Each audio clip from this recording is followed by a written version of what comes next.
മനം തിരിഞ്ഞു വരാൻ കാത്തിരിക്കുന്ന ദൈവമാണ് നമ്മുടെ ദൈവം. ഇരുൾ അടഞ്ഞ വഴികളിൽ തിരുനാളമാകുവാൻ ഇന്നത്തെ ചിന്ത.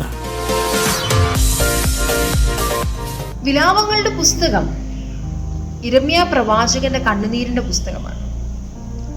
മുന്നറിയിപ്പുകളെ അവഗണിച്ച് ദൈവത്തിന് വിരോധമായി ജീവിക്കുന്ന, അല്ലെങ്കിൽ മറ്റൊരു വിധത്തിൽ പറഞ്ഞാൽ ദൈവവചനം അനുസരിക്കാതെ ജീവിക്കുന്ന ഇസ്രായേൽ ജനത്തിന് വരുന്ന കഷ്ടതകൾ ദൈവ കോപം കൊണ്ട് വന്നത് എന്ന് അറിഞ്ഞ് നിലവിളിക്കുന്ന പ്രവാചകൻ. പ്രിയമുള്ളവരെ, ഈ പുസ്തകം നാം വായിക്കുമ്പോൾ ഇന്നത്തെ കാലഘട്ടത്തെ കുറിച്ച് നമ്മൾ ചിന്തിക്കേണ്ടിയിരിക്കുന്നു. മൂല്യച്യുതി നഷ്ടപ്പെട്ട ദൈവസഭകൾ, ലോകത്തിലേക്ക് ഇറങ്ങിപ്പോയ ദൈവജനം, പ്രവാചകൻ കരയുന്നത് പോലെ കരയുവാൻ ആരെങ്കിലും ഒക്കെ ഉണ്ടായിരുന്നുവെങ്കിൽ ഒരു മടങ്ങി വരുമ്പോൾ സംഭവിച്ചേനെ. ഇന്ന് ദൈവജനത്തിന്റെ അവസ്ഥ കണ്ട് മനം നൊന്ന് കരയുന്ന കുറെ പേരെങ്കിലും ഉണ്ടായിരിക്കാം. അവരൊരുമിച്ച് കരഞ്ഞിരുന്നുവെങ്കിൽ എന്തെങ്കിലുമൊക്കെ സ്ഥിതിക്ക് മാറ്റം വന്നേനെ. വിലാപങ്ങൾ 3:21 മുതൽ നമ്മൾ വായിക്കുമ്പോൾ, ഇത് ഞാൻ ഓർക്കും, അതുകൊണ്ട് ഞാൻ പ്രത്യാശിക്കും, നാം മുടിഞ്ഞു പോകാതിരിക്കുന്നത് യഹോവയുടെ ദയയാകുന്നു. അവന്റെ കരുണ തീർന്നു പോയിട്ടില്ലല്ലോ, അത് രാവിലെ തോറും പുതിയതും നിന്റെ വിശ്വസ്തത വലിയതുമാകുന്നു. യഹോവ എന്റെ ഓഹരി എന്ന് എന്റെ ഉള്ളം പറയുന്നു, അതുകൊണ്ട് ഞാൻ അവനിൽ പ്രത്യാശ വയ്ക്കുന്നു. തന്നെ കാത്തിരിക്കുന്നവർക്ക്, തന്നെ അന്വേഷിക്കുന്നവനും യഹോവ നല്ലവൻ. യഹോവയുടെ രക്ഷയ്ക്കായി മിണ്ടാതെ കാത്തിരിക്കുന്നത് നല്ലത്. അങ്ങനെ വായിച്ചു വരുമ്പോൾ ദൈവത്തിന്റെ ദയ, കരുണ, വിശ്വസ്തത, ഇവയുടെ വലുപ്പത്തെ കുറിച്ച് പ്രവാചകൻ പറയുന്നു.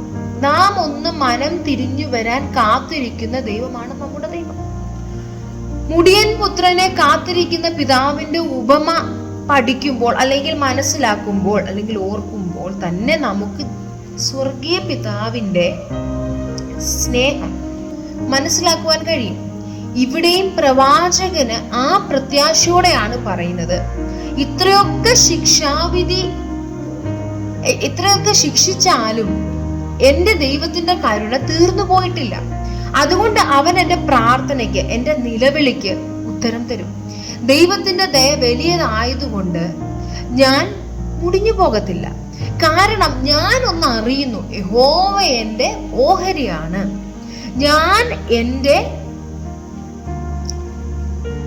ഉള്ളത്തോട് അത് എപ്പോഴും പറഞ്ഞുകൊണ്ടിരിക്കും.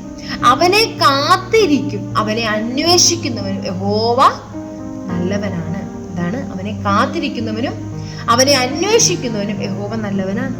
ദൈവജനമേ, ഈ വാക്കുകളിൽ നമ്മൾക്കൊന്ന് മനം തിരിഞ്ഞ് വന്ന് പ്രാർത്ഥിക്കാം. ദൈവമേ, ഞങ്ങളുടെ തലമുറയോട് അങ്ങ് മനസ്സ് കാണിക്കണമേ.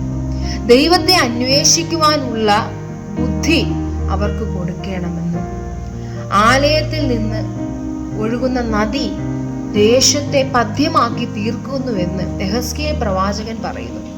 എന്നാൽ ഇന്ന് അതിന് വിപരീതമായി ലോകം ആലയത്തിലേക്ക് ഒഴുകുന്നതായി നാം കാണുന്നു. നാം എഴുന്നേൽക്കുവാൻ, അപ്പോസ്തലൻ പറയുന്നത് പോലെ ഉണരുവാൻ, പുരുഷത്വം കാണിക്കുവാൻ ഒക്കെ സമയമായി. ആയതിനാൽ നമുക്കും പ്രാർത്ഥിക്കാം, ഈ കാലഘട്ടത്തെ വിടുവിപ്പാൻ ആവശ്യമായ കൃപകളാൽ ഞങ്ങളെ നിറയ്ക്കണമേ. ഈ വചനങ്ങൾ ദൈവം നിങ്ങളെല്ലാവരും അനുഗ്രഹിക്കട്ടെ. God bless you.